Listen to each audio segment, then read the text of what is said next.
Alright, bounce check natin guys. Si Yinhi M Star. Ayan. And itong napaka-stick niya na blade is si Street Pongers Rosen Carbon. Hello mga kaping-pongers, magandang araw po sa ating lahat. So ipapakita ko po sa inyo itong pinakaunang sinetup natin na gamit ang Street Pongers blade, the Rosen Carbon from Street Pongers. Ayan, shoutout po sa mga ka-Street Pongers natin dyan sa Davao City. This is a super black and blue aramid fiber ZLC, a carbon blade, 5-layer wood, and 2 layers of carbon. So isi-set up natin ito ngayon guys. So yung rubber na ikakabit natin dito guys is si Yinhi M Star. Ayan. And ang baka niya is long films po na si Dawei Super Black.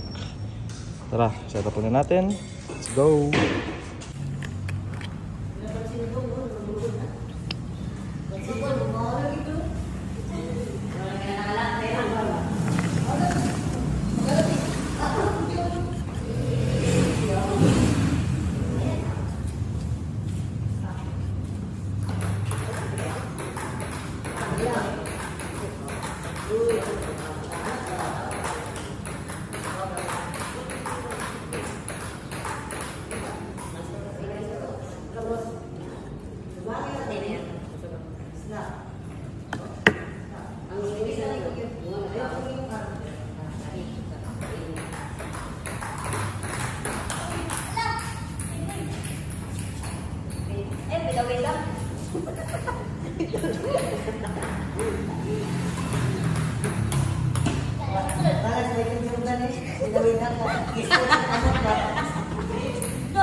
So guys, Rosen Carbon by Street Pongers together with Yinhi M Star.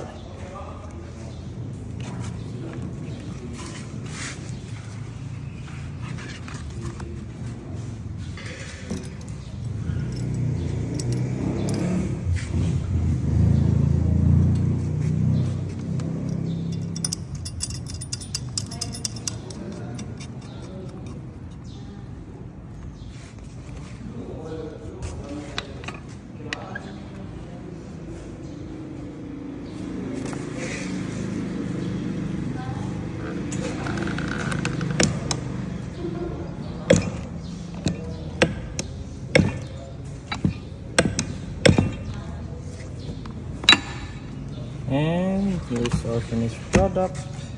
Rubber pa lang po yung nakabit natin. Tignan natin yung itsura. And of course, i-bounce check natin siya. Wow!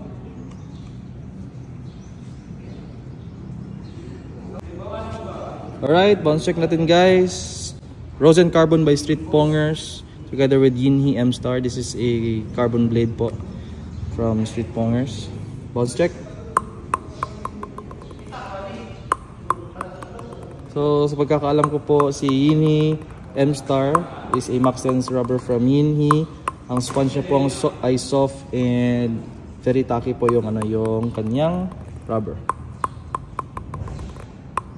So kakabit naman natin yung guys, yung slightly used natin na tawag na to Dawei Super Black.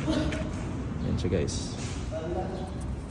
Alright, ito na po ating finished product mga kaping-pongers. Ito po yung kinabit natin na na sa Viga Super Black, Dawei sa Viga Super Black. So kung nakita nyo may air bubble siya dahil ox po ito, pero mawawala lang po ito mamaya. And ito ang kanyang rubber is si Yinhi Maxtense M Star.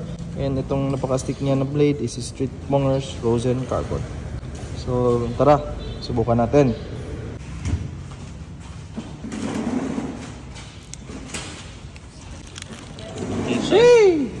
Dikit. Yeah. Okay. Pogi. Hi, Zach.